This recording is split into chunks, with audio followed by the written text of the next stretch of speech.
Hey everybody, it's Jeff with Crashing the Pearly Gates. Very happy today to be joined by Rich Waltz. Rich, thank you. How are you doing today? I'm good. I'm good. I've shifted into football mode full time. And basketball's about a month away. So it's actually a little bit of a calm. With September was kind of crazy, but no, I'm doing great. So there really is no off season in the life of Rich Waltz, is there? No, there isn't, and that's cool with me. I mean, I get paid to go to games, so it's not like it's drudgery or anything like that. And I was I played college baseball, so baseball is kind of the first love. But I was also in high school a point guard and a wide receiver. So when it's football season, I love doing football. When it's basketball season, I like jumping into hoops. And obviously, once spring training starts, you get that itch for baseball again. Definitely. And I can see in your office, it's mostly baseball stuff behind you. So baseball being the first love. Yeah, it is. It is. But I got some football. There's more stuff over there. There's more stuff over there. Cool. And I mean, you're on the road a lot. So where is home base? Where is that office you're speaking to me from?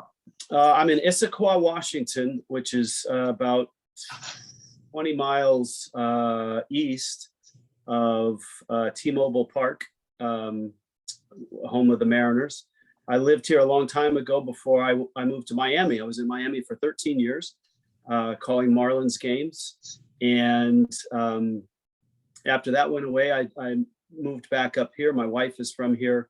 My daughters wanted to go to school up here, wanted to go to college up here. One had already started college up here. And so it just made sense to come back to the West Coast. I'm born and raised in California, so getting back to the West Coast is a good thing. Cool. So always a long flight home for you, no matter what, yes. Pretty much. Yeah, so, that's okay though. Nice. I've heard you interviewed with Roger Lodge, and you talked about growing up in the Bay Area and going to baseball games as a kid. And I love stories like that. Who again were some of your favorite players when you were growing up? Well, when I first started going to games, my dad, who was a college baseball player as well, he pitched at Cal. So he was a big sports fan. So we ended up, starting to go to Giants games and Oakland A's games in the 70s. I really, at first you're just like thrilled about seeing Reggie Jackson and the tail end of Willie Mays and stuff like that. But once I started playing in from Little League to, Pony League and then Bronco League and then high school and all that, I started to gravitate more towards middle infielders. And in particular, middle infielders that didn't have a lot of power, because that was kind of me. So through high school and then college, I was a fan of those teams, but I was a fan of other teams too. And that was the cool thing about growing up. I'm sure for people in Orange County and Los Angeles, Bay Area, New York, Chicago, is you get to go watch both leagues play. So if there's a player on a National League team that's coming in to play, you can go watch that player if it's an American League team. So middle infielders that didn't have a lot of pop, in the Bay Area, a guy like Johnny LeMaster, Dwayne Kuiper, Robbie Thompson. There's a player named Donnie Hill long ago for the Athletics. It was great. But then other middle infielders, I loved Davey Lopes growing up. Dick Schofield was a guy that, Angel fans know. Freddie Patek was great because he was 5'6" for the Kansas City Royals, and then later played for the Angels. So guys like that. Mike Gallego was playing at the time for Oakland. I loved him. That's kind of the player I was. Good glove, had some speed, lots of line drives, didn't have a lot of power. And so I kind of gravitated to those middle infielders, not just in the area where I was a fan, but all across the leagues, both the American League and National League. Nice. Yeah, I've always loved the more athletic, up the middle kind of players, just in general. So we actually have one of those guys. I'm sure. How much fun is it to watch David Fletcher every night? It's really cool. I knew his name 2020 really was a blur for baseball, I think, for everybody. And obviously Fletch had arrived before them, but 2020 was, you kind of lost track of a lot of players because you didn't see them for a full season. My only baseball in 2020, I had a bunch of games wiped out by COVID. My only games at the end were some Sunday games for Turner, and then a postseason series for Turner, the wild card series between the Rays and the Jays. So in early 2021, when the Angels position opened, I started to look around and study the team and go back and look and see who's who. I knew Walsh's story because of the unique two-way player stuff coming out of Georgia.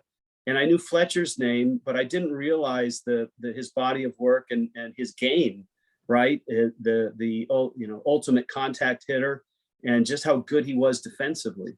So getting a chance to call the games on a daily basis, he's the type of player, if you watch him once, yeah, he's a pretty good player. But then you watch him over the week, over the month, over the season, and the little things that he does and the consistency that he, especially defensively, that he showed this year, you really appreciate guys like that. Because, if you watch one or two games of a team, there are going to be guys that have a good series or have a couple good games, and you're like, oh, he's a pretty good player. But if you watch that player over a month or 2 months, you get a better understanding of what the value of that player and what makes that player tick.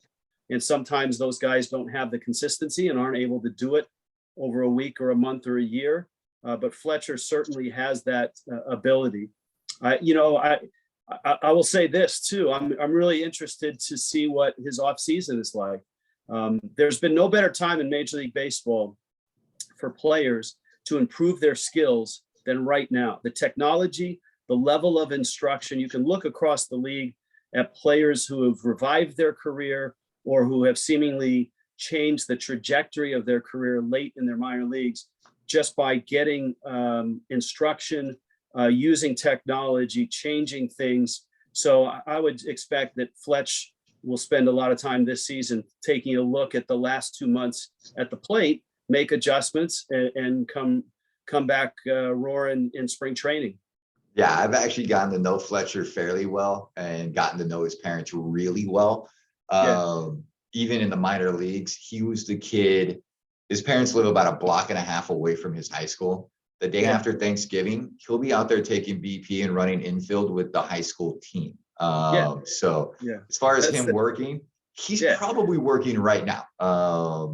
Without question. And that's that's for a player, that goes back to the guys that I mentioned about, scrappy middle infielders that I gravitated to as a young player, as a fan. They've all somewhat got a chip on their shoulder. I'm sure there were a lot of people along the way that told a guy like Fletch, you're too small, you're not strong enough. Loyola Marymount's not big enough. All of those things guys use that as fuel. And he certainly has proved everybody wrong whoever doubted him. So I think he's going to have a terrific career. I think that the last 2 months is a bump in the road. Yeah, I sincerely hope so. I think there are guys, baseball is the ultimate father and son's game. My son is now 4. He knew take me out to the ball game this season when he was only 3. But yeah, there's certain guys that your dad can take you to, and it's like, hey, that's Mike Trout. You're never going to be Mike Trout. But you know what? This guy plays the game the right way. Look what he does. See where he stood. See how he hustles. See all that kind of stuff. Without question. Those are the middle infield types. Yeah, and that's part of the beauty of baseball is that, size and body type, you can be Jose Altuve and have to talk your way onto a tryout and then open eyes just by your play. You can be that size and be a superstar in this game, which I don't think you can say really about many of the other sports. There's anomalies, the Muggsy Bogues in basketball, in hockey every now and then a Theo Fleury or somebody like that, or in football, a Doug Flutie, but they come along, once in a long while. Whereas baseball, I think the population of baseball is dotted with guys like that. Yeah, exactly. There's a moment we all go through it when we're about 12 years old, and either you can hit that live pitching and you can figure out that curveball, or you don't. I was definitely in that latter bucket, but Yeah. you're talking about the challenges of 2020, and let's not pretend that they immediately went away when the year turned to 2021. Remote broadcasting, I mean, how difficult is that compared to being in the booth at the ballpark? I mean, what are some of the changes that you've noticed? It's hard. I mean, there's no way around it, because much like any other skill, whether it's athletic or, whatever business, you develop a system and you develop a way of calling games that works for you. There's no one way to do it. There's no right way or wrong way. It's just the way that you develop to do it. And so for all broadcasters in every sport, your mechanics all of a sudden had to change overnight. And my first taste of it was in 2020 with the Turner game in Atlanta. I was in a giant Turner studio, and that was obviously COVID was still, we were still learning about it. And so I was essentially sitting at this desk with monitors by myself. Ron Darling was the analyst. He was in New York, same setup, big studio, Turner studio, monitors, just essentially by yourself. The producer and directors in another building on the lot, and the game's in Milwaukee, and you really have to tell yourself, okay, this is not optimal, this is not great, this is not easy, but I've got to figure out a way to make the best of what I have. I've got to figure out a workaround for this and a workaround for that. Maybe delay your call just a little bit so you can see the picture. You're essentially seeing the same thing that the fans are seeing. And that first game, I remember the first 3 innings were really, really hard. Ron had done a few of those already, and that was my first. But we got to like the 5th or the 6th inning, and it was a no-hitter. And it was the Cubs Brewers. And it turned into suddenly it's the 6th or 7th inning, it's of a no-hitter. And you're thinking to yourself, well, I can't see the ball once it leaves the bat. I've got to wait till the next shot. So how do you build anticipation to that's a hit, or that could be an out, or that could be a great play? And thankfully, there were no mistakes and no bobbles, and the kid threw a no-hitter for the Cubs. And I remember the last out was a ball up the middle. I want to say Grisham was the hitter, and Baez, the shortstop, was playing right behind the bag. But off the bat, from what I saw, it's a line drive up the middle. You're thinking with 2 outs in the ninth, the no-hitter's gone. But at the same point, you hesitate just a little bit, and they do have that shot, the all 9 shot, which is a wide shot. The players look like ants, but you can tell as well. And I peeked up just at that, and you could see Baez behind the bag. And sure enough, the next shot was Baez behind the bag, about to field the ball. So it was a clean call. I just remember walking out of that going, oh my goodness, national TV, no hitter, you can't see anything. And thank God it went okay. Nice. But this year, I think networks got a lot better at it. The Bally West folks had a really good setup when I arrived for road games, which was essentially you're in the same home booth. You have the same monitors that you watch when you're calling a home game. You just have you have the all 9, and it's they made it as easy as possible. Max, line 1, the producer, is in your ear. They've got communication with people in that ballpark.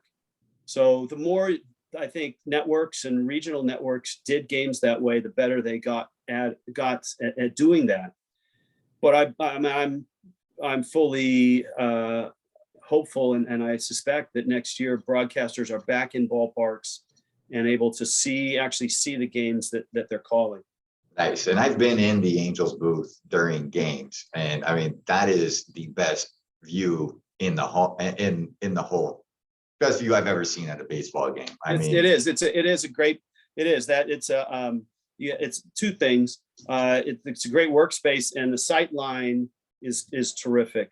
And the funny thing about doing the road games in the booth is you'll hear in your ear, or you'll say, "Hey, Max, who's up in the bullpen?" And because you can't see it, they can see it, and he'll say, "Myers is up," and then you instinctively you look down to the bullpen, and then you're like, "What am I looking at? It's an empty ballpark," right? Or it's like, "Hey, Goslin's on deck," and it's like I look down on deck, and it's like, "Oh yeah, he's on deck, but he's 2,000 miles away." So it takes a while to adjust to that. And then the real glue for the Angels broadcast team over the years is turned into Gooby, and I've met him in person. He's been great to me. He's been great to my son. I mean, how cool of a guy is Gooby, and is it fun working with him? Hold on just a sec. My dog is like trying to figure out. Hey, guest appearance By Superdog. She's a rescue. I don't really know. We don't know exactly what she is, but she's smart. And when stuff like this happens, she's really curious. So Gooby is a rock star. It's the best way to put it. And I had known him just in passing because we were in the same regional family in Miami with the Marlins. We would play the Angels every 3 years in interleague. So you get to know the analysts, because I'm a guy, and he is as well, that leans on the other broadcasters for information on the team. Who's hot? How's the bullpen set up? What will your manager do in the 8th, the 7th, and the 8th? Stuff like that. So yeah, I know we're talking Angels right now. Okay. So I auditioned with him in, I want to say late January or early February. And all the scouting reports on him were just off the charts. You're just going to love him. And one scouting report stood out. Someone told me he's just like the guy you worked with in Miami, Tommy Hutton. And they were right. I mean, I worked with a prince of a guy in Miami in Tommy, who was an old school guy, played in a different era, played in the late 60s, 70s, and 80s, but wasn't one of those guys who, was constantly saying, back when I played, this didn't happen, or back when I played, did it this way. Tommy, Len Casper told me when I got that job, he said, Tommy Hutton is the youngest old guy you're going to meet. And he was right, because he was so in tune with the modern game. And he wasn't one of those guys that poo-pooed it. He was, he embraced the ideas that, or was able to communicate the ideas that the modern game, the way it was managed, the way it was played, the way players were utilized, and he knew the game and all of that. And that's one of the really cool things about Gooby that I hope people appreciate, is that he's not one of those guys, even though he played in a different era, that looks at the game and says, "Oh, geez, we would never have done this," or, "I had to walk 5 miles in the snow to get to spring training," or whatever. So just doing the audition with Gooby, I told my wife afterwards, I said, whoever gets that job is going to be really, really lucky, because not only is he great, but he's such an easygoing, nice guy, funny. That combination is something that I really value, and I think is part of what I try to do style-wise, is high baseball IQ, smart baseball, good sense of humor, and have fun at the same time. And I think if you get those two things together, I think that's the sweet spot that I'm looking for, and I think that's what Gooby's all about. Yeah, I mean, it's been a tough decade for Angels fans. I mean, Trout's been to the playoffs once, and obviously there's a slew of off the field stuff. I mean, from the minor league pay to the Tyler Skaggs thing. So just there's a lot of things that could drag down on being an Angels fan. But turning on the game each night, you and Gooby having fun, going back and forth. I think you kind of make it easy just to kind of hone in on that one game and kind of enjoy it. Is that kind of your goal, is just, game by game? Or do you guys? Yeah, I know. I know. I think as a broadcaster, the one thing you learn right away, and I think it's an important lesson, is you don't control what is going on the field. You have no control whether the game is going to be great. You have no control whether the team that you're covering is going to have a great night or a bad night. But what you do control is what kind of telecast you're going to have. And I think if you tie your worth or your performance to what's happening on the field, I think you run into trouble when your team isn't great. It's really easy to call games when your team's in first place and your team's headed to the postseason. It's almost autopilot. The challenge in broadcasting, and I think what separates good from not so good, is can you make that game entertaining? Can you make that broadcast interesting without making fun of the game or getting too crazy, but having a sense of humor, having a good sense of discussion. In Miami, I worked in my 13 years, there were no playoff teams there, but there were fun teams. We always seemed to have a team with young up and coming players and teams that would win 84, 85 games and fall out of the race in the last couple of weeks. And so that in years where they didn't have, years where they lost 95 or 100 games, our challenge was, hey, we're going to make great television regardless of what happens here. And you do that in a couple ways. You tell the stories of the players, you tell the stories of the organization. And I think it's incumbent on any announcer, regardless of the team is great or not so great, is that you speak to the fans through the players and the coaches and the manager. And I tried to do that with the Angel telecast this year. That's kind of my style. Is what does Jeremy Reed think about Fletch's swing right now? What does Matt Wise like about Sandoval's changeup?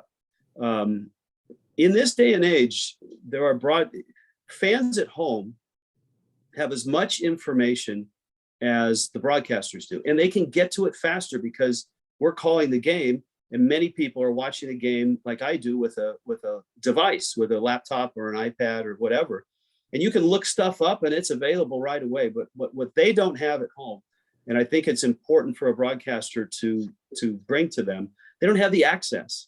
They don't have the chance to talk to the pitching coach or the hitting coach or the manager, or run through Jack Mayfield's surge, or a defensive struggle by a player, or a delivery change, Bundy's arm path, stuff like that. And I think that's where, if your team isn't great, that's I think a huge component to keeping people entertained. If a guy's struggling, ask him, what are you working on?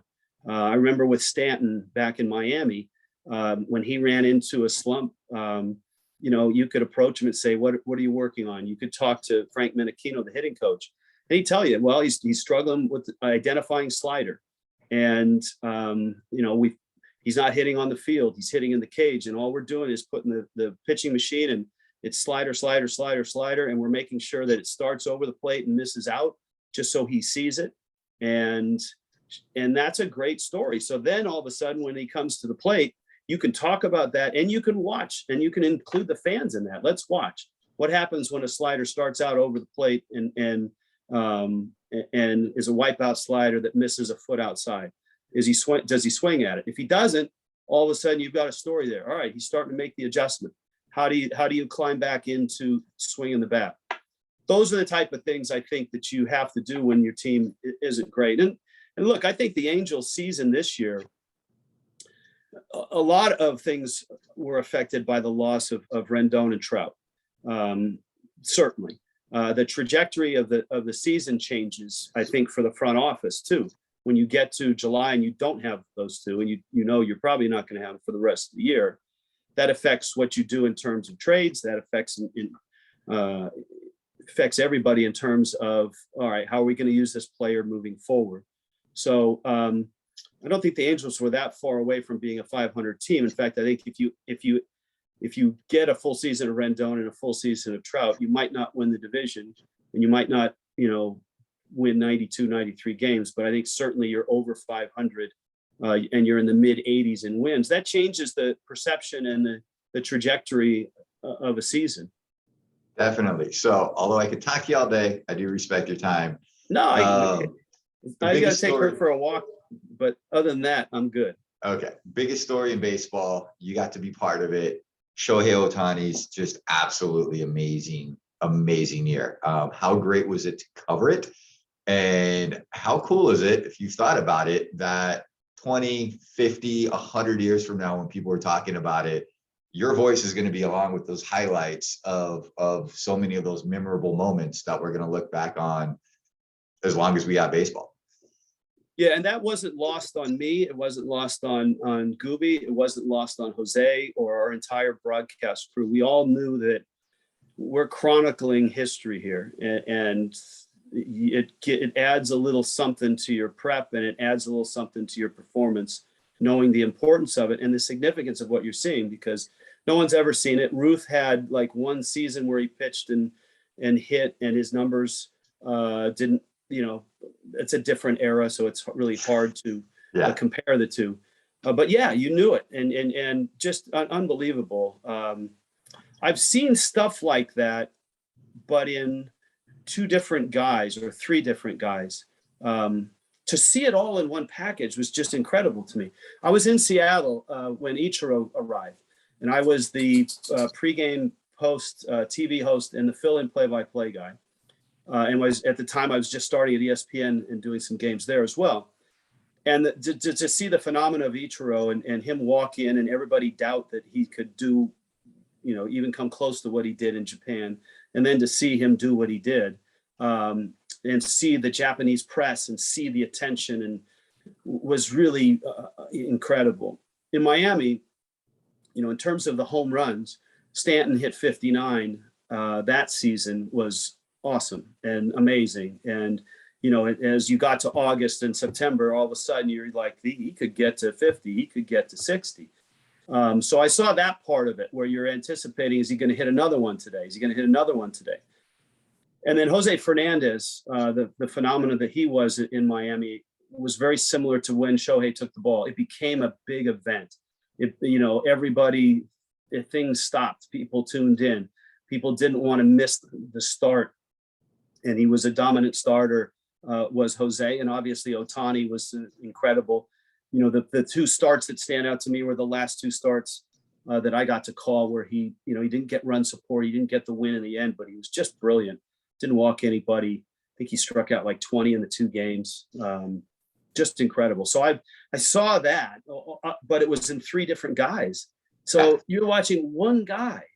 And I don't want to spend a whole lot of time on the MVP talk, but the argument I made, because everyone's got the argument, well, didn't get the postseason, or he didn't do this. And look, a lot of it was just trying to push clicks and views in discussion. But I always looked at it this way: if you're talking about value and most valuable player, if you took Vladdy Jr. and traded places with he and Shohei, put Shohei on the Blue Jays, put Vladdy Jr. with the Angels, Vladdy Jr. is going to have a very similar season offensively that Ohtani had, because he's hitting in a bigger ballpark. The Rogers Center is a great hitter's environment, and they played half their season in a couple minor league parks as well. And so you put the Shohei there. Ballparks on the East. Yes. So you put Shohei there. His offensive numbers are going to be better, somewhat than he was playing at the Big A, and he's going to give you 23 starts with a WHIP of like 1 and an ERA at around 3. So, they keep saying, oh, well, he almost got him to the playoffs, did Vladdy Jr. You put Shohei on the Blue Jays instead of Vladdy Jr., he still has a great lineup around him. He's going to give you, 11, 12, 13 wins on the mound. You're in the postseason, and you may have won the division with Shohei as a Blue Jay. That's my argument on that. So, Definitely, definitely. Yeah. I mean, I'm from a small town, so it's not like we had a million little leagues and all that stuff. We had one. Yeah. And every now and then there would be a kid who was just the best athlete of his, little 3-year era. And, I think we each played with a kid like that in Little League who could just strike you out on the mound, hit the ball over the fence, and just beat the snot out of you every single way. And then to see that at the big league level was just unreal. And, Yeah. in Roos' day, you had to survive, a 2 to 3 week tryout to make the team. In Ohtani's day, you got to make it through 60 layers of minor leagues, Yeah. I mean, you got talent from all over the world. I mean, the average guy in Roos player doesn't sniff Major League Baseball nowadays. And yet Ohtani's putting up numbers. It was just unbelievable to be there. This is the best bad year of Angels baseball ever, just because I got to hang out at the ballpark with my son and watch Shohei Ohtani. Wish we had 10 more years, but yeah, 10 more wins, but yeah. And I think if you're as an Angel fan, you have to look at this year as, okay, look, you lost Rendon, you lost Trout. With that, you lost any chance of really contending.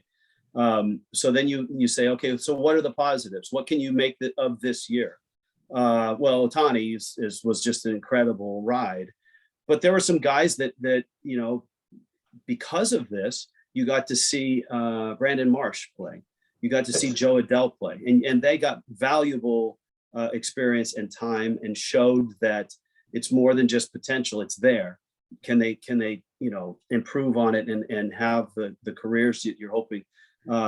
Walsh's season is really a great one, because I think people look at last year for players like him who just emerged last year and said, well, it's 60 games. It's just a blip on the radar.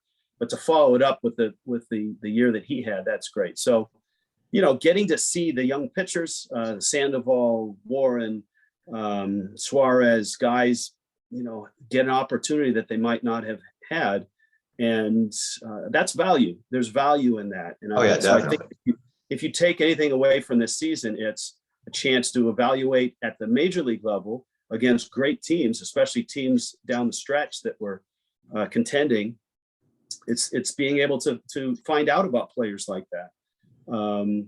That's a big part for Perry Manassian moving forward and trying to turn the ship back towards the postseason.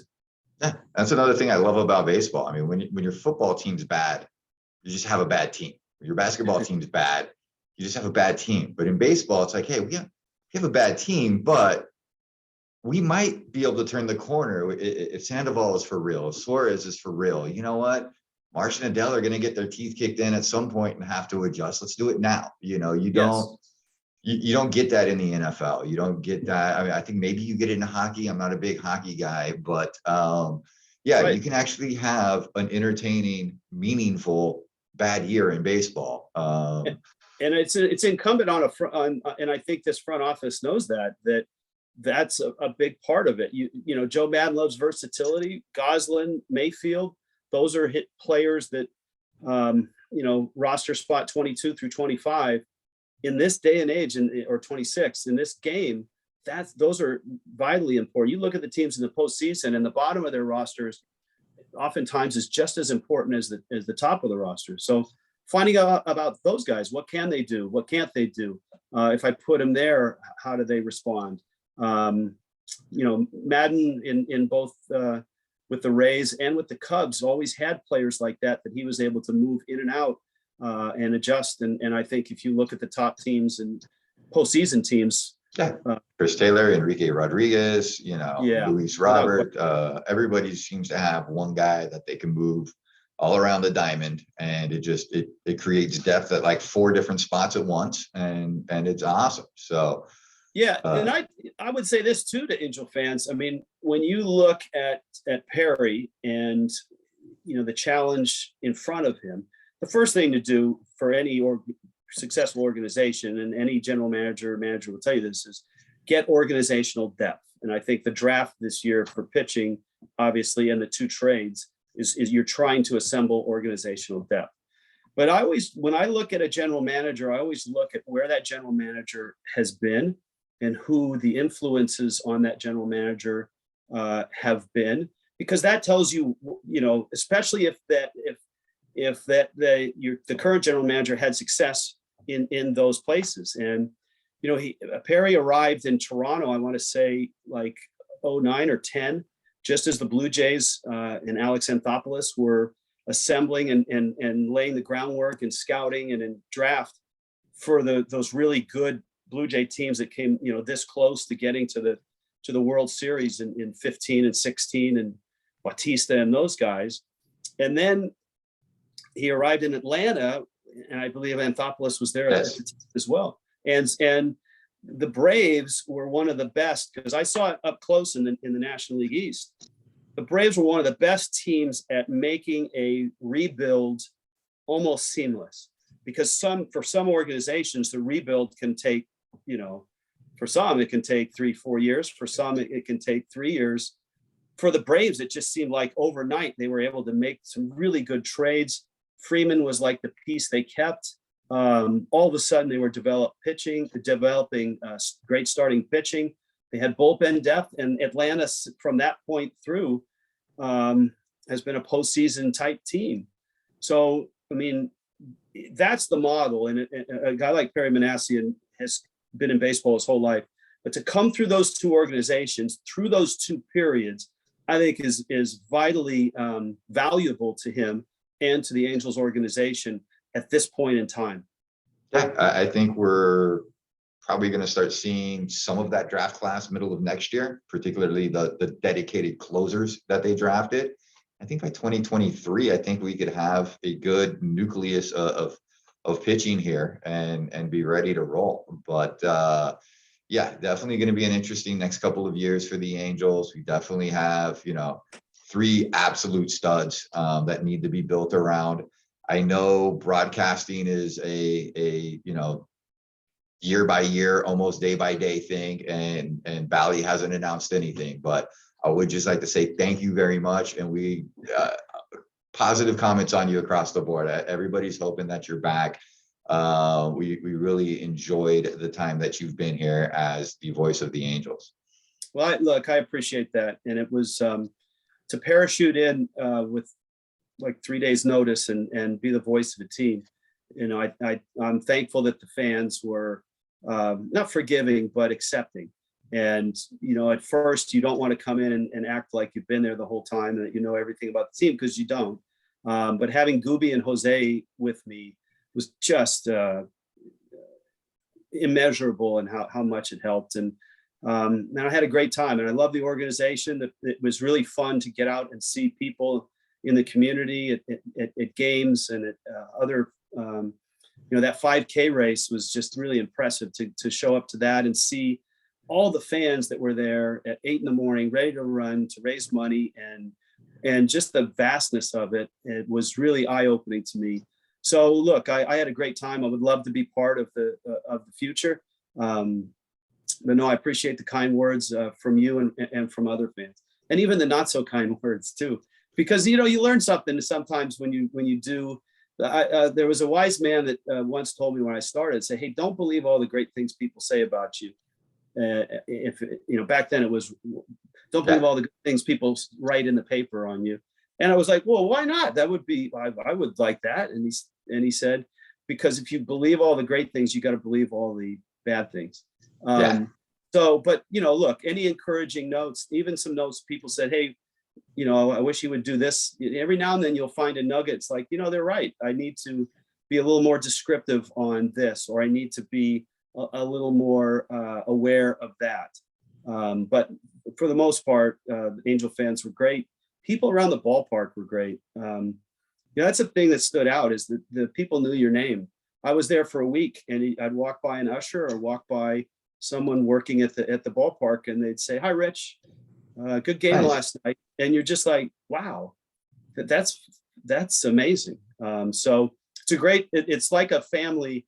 I think at the ballpark, the atmosphere is very much like a family. And so it was great to be a part of it, and hopefully there'll be a next year. All right, cool, Rich. We will talk soon. Enjoy your off season, and definitely hope to see you out in spring training next year. All right. I appreciate the invitation. Thank you.